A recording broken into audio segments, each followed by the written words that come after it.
शेतकरी मित्रांनो नमस्कार. आपल्या सर्वांचं पुन्हा एकदा सहर्ष स्वागत आहे कृषी डॉक्टरमध्ये. जसं की तुम्ही स्क्रीनवरती पाहत आहात, आजचा व्हिडिओ खास करून पीएच बद्दल असणार आहे.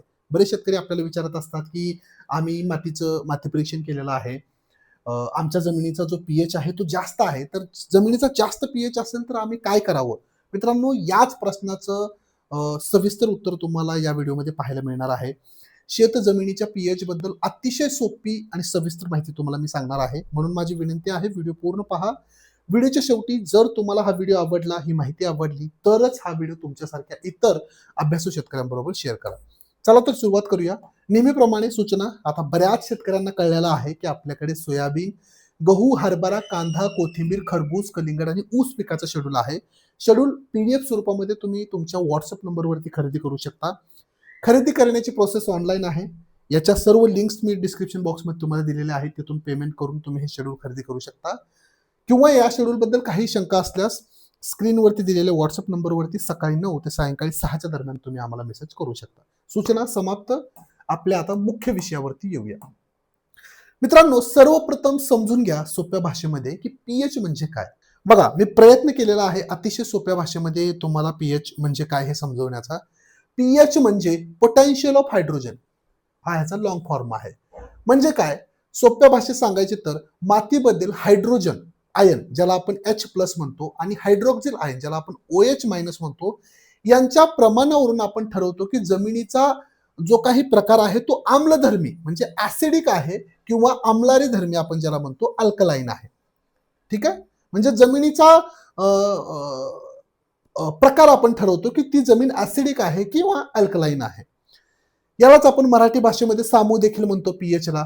पिकांना जमिनीतील अन्नद्रव्य योग्य प्रमाणामध्ये मिळवण्यासाठी पीएच संतुलित असणं खूप गरजेचं आहे. लक्ष देऊन पहा, ही स्केल आहे. पीएच नेहमी 0 ते 14 यामध्ये मोजला जातो. बरोबर.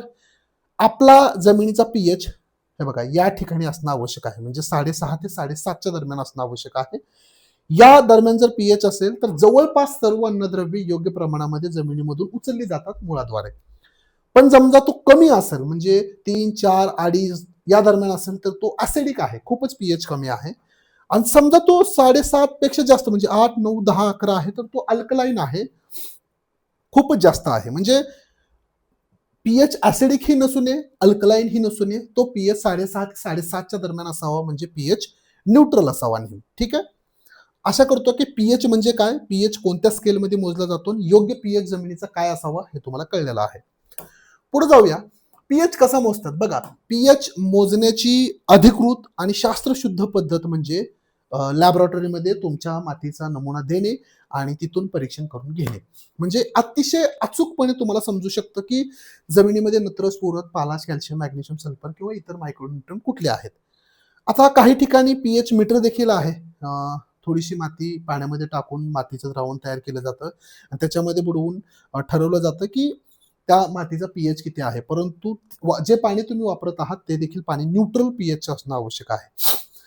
किंवा बऱ्याच ठिकाणी अशा पीएच स्ट्रिप, ज्याला आपण लिटमस पेपर म्हणतो, हे देखील वापरले जातात. म्हणजे तेच मातीचं पाणी केलं जातं, म्हणजे एक द्रावण तयार केलं जातं, त्याच्यामध्ये ह्या स्ट्रिप्स बुडवल्या जातात आणि त्या स्ट्रिप्सवरती आकडे असतात 1 ते 14.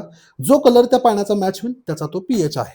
म्हणजे ह्या 2 पद्धती आहेत, योग्य आहेत, परंतु तितक्या टू द पॉइंट म्हणजे ॲक्युरेट नाहीयेत. मी तुम्हाला शिफारस करेल की तुम्ही थेट एखाद्या चांगल्या अधिकृत आणि नामांकित लॅबोरेटरीमध्ये तुमचा रिपोर्ट द्या. आता ह्याच्यामध्ये सुद्धा खूप काळाबाजार झालेला आहे. म्हणजे तुम्ही एकच माती 2 लॅबमध्ये दिली तरी देखील तुम्हाला वेगवेगळा रिपोर्ट मिळू शकतो. त्यामुळं शास्त्रशुद्ध पद्धतीने किंवा योग्य नमुना किंवा योग्य रिपोर्ट देणाऱ्या लॅबमध्ये तुम्ही नमुना द्यावा. ठीक आहे. तुम्हाला जर माती परीक्षण करून घ्यायचं असेल तर स्क्रीनवरती दिलेल्या WhatsApp नंबरवरती तुम्ही मला संपर्क करू शकता. पीएच कमी किंवा जास्त असेल तर काय होतं? बघा, हे समजून घेणं गरजेचं आहे की बाबा माझ्या जमिनीचा पीएच जर कमी असेल तर मला काय नुकसान होणार आहे, किंवा पीएच जास्त असेल तर देखील मला काय नुकसान होणार आहे. बघा, पीएच जर 6.5 पेक्षा कमी असेल, म्हणजे जर तुमची जमीन ऍसिडिक असेल, तर लोह, अल्युमिनियम आणि मॅग्नीज यांचं अपटेक जास्त होणार आहे आणि त्याचा विपरीत परिणाम पिकावरती होणार आहे. फॉस्फरस, कॅल्शियम आणि मॅग्नेशियम यांची उपलब्धता कमी होणार आहे. म्हणजे जर पीएच कमी असेल तर फॉस्फरस, कॅल्शियम आणि मॅग्नेशियमची कमतरता डेफिशियन्सी तुम्हाला पिकावरती दिसू शकते. मुळांची वाढ कमी होते आणि परिणामी जमिनीतील उपयुक्त जीवाणू त्या ठिकाणी कमी झालेले तुम्हाला दिसून येतात. तर हे होतं पीएच कमी असेल तर. पण पीएच जास्त असेल म्हणजे 7.5 पेक्षा 8, 8.5 असेल तरी देखील आपल्याला नुकसानदायक आहे. काय नुकसान होतं पीएच जास्त असेल तर बघा, नत्र, स्फुरद, लोह, जस्त, तांबे आणि मॅंगनीज यांची उपलब्धता कमी होते. म्हणजे ही काय जी अन्नद्रव्य आहेत यांचं अपटेक कमी होतं. यांची कमतरता डेफिशियन्सी तुम्हाला पिकावरती दिसू शकते. खते दिल्यावरही पिकांना पूर्ण फायदा मिळत नाही, त्यांचं लॉस होतं. पानांवरती पिवळापणा दिसतो म्हणजे केवड्यासारखी लक्षणं तुम्हाला दिसून येतात, डावणीसारखी लक्षणे दिसून येतात. जमीन कडक बनते, पाणी धरण्याची क्षमता त्या ठिकाणी कमी होते म्हणजे पाण्याची जमिनीची जी वॉटर होल्डिंग कॅपॅसिटी आहे ती कमी झालेली दिसून येते. पिकांची वाढ मंदावते व उत्पादन घटते. ठीक आहे मित्रांनो, स्क्रीनशॉट काढून घ्या. प्रत्येक शेतकऱ्याला माहित असावं की माझ्या जमिनीचा पीएच जर कमी असेल किंवा जास्त असेल तर माझं काय नुकसान होणार आहे. ठीक आहे. आता मी या ठिकाणी बघा, पीएच कमी असेल तर काय करावं हे सांगितलेलं नाही. कारण महाराष्ट्रामध्ये 90% प्रॉब्लेम काय माहितीये का, पीएच जास्त असण्याचा.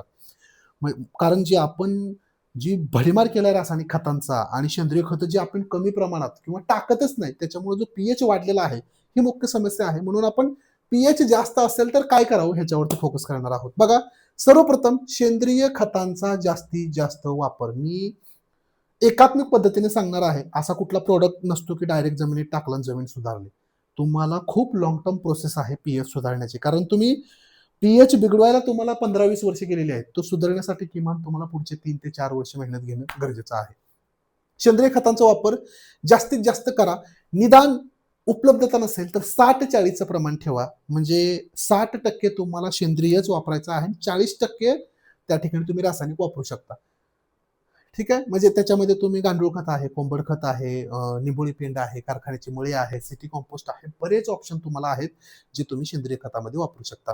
हिरवळीची खतं म्हणजे जमिनीमध्ये ताक, धेंचा जवळपास 45-50 दिवस ठेवून ज्यावेळेस फुलोऱ्यात येईल त्यावेळेस तुम्ही जमिनीमध्ये गाडू शकता.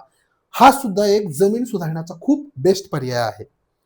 गंधक ज्याला आपण सल्फर म्हणतो, याच्यामुळे देखील तुम्हाला जमिनीचा पीएच कमी करण्यासाठी खूप फायदा होतो. माती प्रदूषण अहवालानुसार तुम्ही जवळपास 50 ते 100 किलो दाणेदार गंधक टाकणं आवश्यक आहे. पण निदान एवढं नसेल जमत तर निदान बेसल डोसमध्ये 25 ते 30 किलो गंधक तुम्ही जर वेळेस टाकणं गरजेचं आहे जर पीएच जास्त असेल तर. ठीक आहे.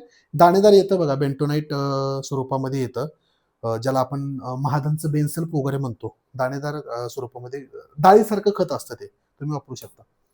जिप्समचा वापर हा देखील एक बेस्ट पर्याय आहे जर तुमच्या जमिनीचा पीएच जास्त असेल. बघा, तुम्हाला निदान 3 वर्षातून एकदा जिप्सम जमिनीला देणं गरजेचं आहे. ज्यावेळेस तुम्ही शेणखत किंवा कुठलंही सेंद्रिय खत टाकत असता त्यावेळेस तुम्ही जिप्सम मिक्स करा.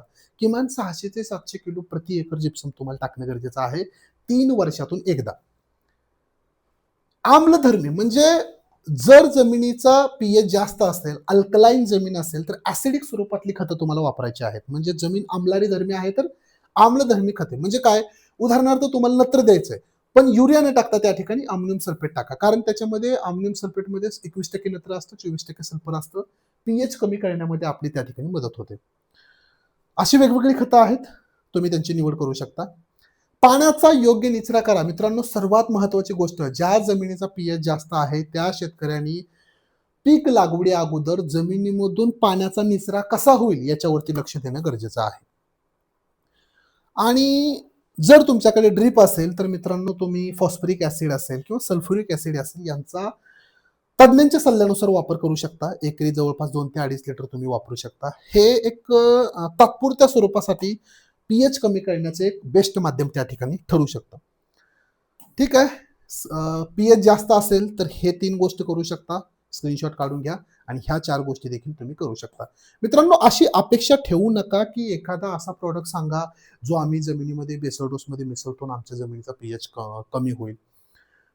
जमिनीचा पीएच कमी करणे ही खूप लेंदी प्रोसेस आहे. आपल्याला बऱ्याच गोष्टींमध्ये थोडे बदल करावे लागतील. तुम्हाला काय वाटतं, जमिनीचा पीएच आपण आणखीन कुठल्या पद्धतीने कमी करू शकतो? कमेंट्स बॉक्समध्ये नक्की सांगा. माझा व्हिडिओ आवडले असल्यास व्हिडिओला लाईक्स, कमेंट, शेअर करा. भरपूर सारे शेतकरी आहेत व्हिडिओ बघतात परंतु कृषी डॉक्टरला फॉलो करत नाहीत. कृपया एकदा फॉलो करा. धन्यवाद.